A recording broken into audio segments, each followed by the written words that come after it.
Hello, amazing, beautiful people. This is Milena. My partner is verbally abusive. That's normal. I'm sick. That's normal. I get into fights with people. That's normal. Pharmaceutical companies are all about profit and creating customers. That's normal. But is it? Today I would like to open up the conversation about what we consider to be normal. Because when we call something normal, that represents our agreement, our permission for things to continue being the way that they are or that they have been. And very often the things that we agree to, the things that we perpetuate by virtue of our agreement, are really far from normal or anything but. And that really doesn't serve us, because we have now fully stepped into a time when it's our job and our purpose and our deep desire to create a new normal. But in order to do that, we need to stop giving permission to what we have been calling normal so far. And a little bit later in the video, we're going to get into how we can do that. But I want to start with a couple of stories. I think it was during World War II. It was somebody who was captured and they were in a jail, and their jail cell window was looking toward the place where they shot people every day. And the person never knew when it was going to be their turn.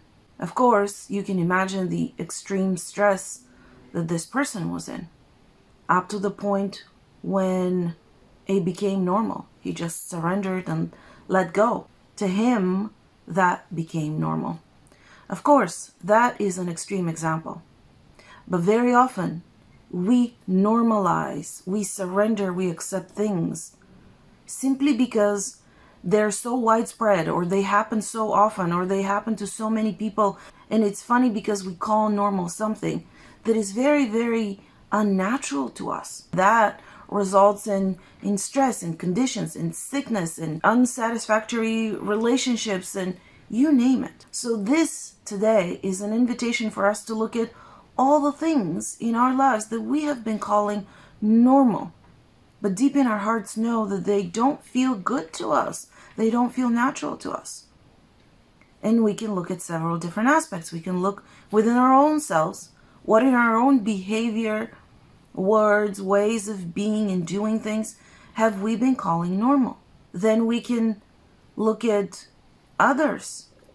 Have we been normalizing the behavior of people around us, although they don't feel good to us? What about the systems and how things have been functioning in our world, in our society? Have we been calling that normal? Why are we doing it?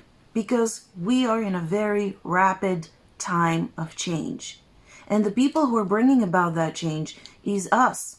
And yes, it starts at the individual level, then our expanded level, our more immediate circles, and at a collective level as well. And that happens by looking at what we thought was normal, tuning into our hearts, into our natural state of being, and kind of comparing it. Does that feel good? Does that feel like my truth? Do I feel the resonance of this system, of this way of acting, of these words, this way of being, of how this person has been relating to me or communicating with me?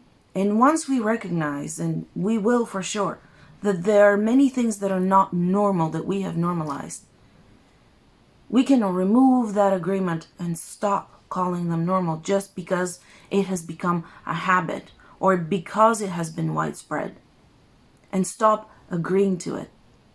How? Well, we can do one of several things. Well, we can do all of those things. The first one is simply state in your own mind that this is not normal and you do not agree with it. The second one is to create strong boundaries, especially if this is something that's coming from somebody else from outside. And we can say no to the behavior, to the words, to the attitude that is coming toward us that we feel is unnatural, not aligned with who we are, not normal, does not feel good to us. And then the third thing that we can do is we can start visualizing in our own mind, spending a few minutes a day, what we would like to see instead. Visualizing is a really powerful process. Contrary to what they taught us in school, that daydreaming is a waste of our time. It is one of the most beneficial ways in which we can actually spend our time. Once we have done those three things, then we can spring into inspired action. Every single one of you has gifts, talents, abilities, interests that you can share with the world. And you will feel called where you can invest those. What are the projects that you can become a part of or lead in order to start bringing about these changes, so that we can really bring about a very, very new normal. This is one of the major things that this age of Aquarius that we talk so much about is about.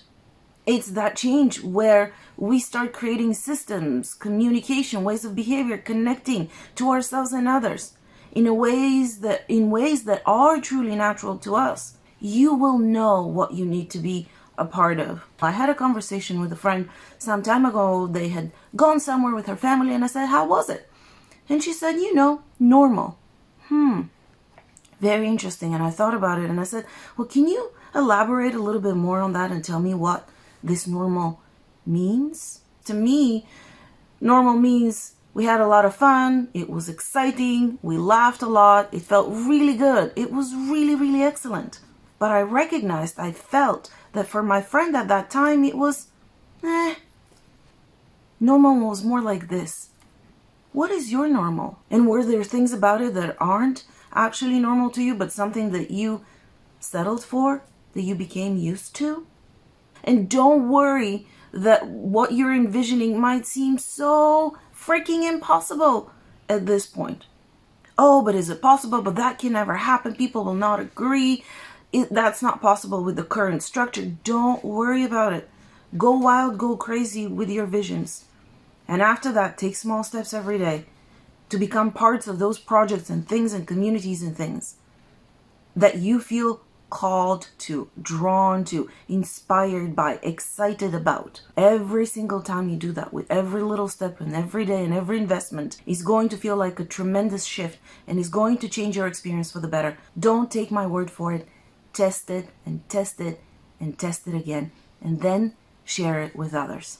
We do need to deal with what's here in front of us first before we can start having a larger impact on our communities and the world as a whole. And they do go hand in hand. And if you do need help dealing with your own stuff or navigating how to tweak things that have not actually been normal in your own life, book a session at askmilena.com. Don't forget to subscribe to my newsletter as well as the channel if you have not done so below, and click on the bell so that you can get notified of all future videos. I'll see you next time, guys. Bye-bye.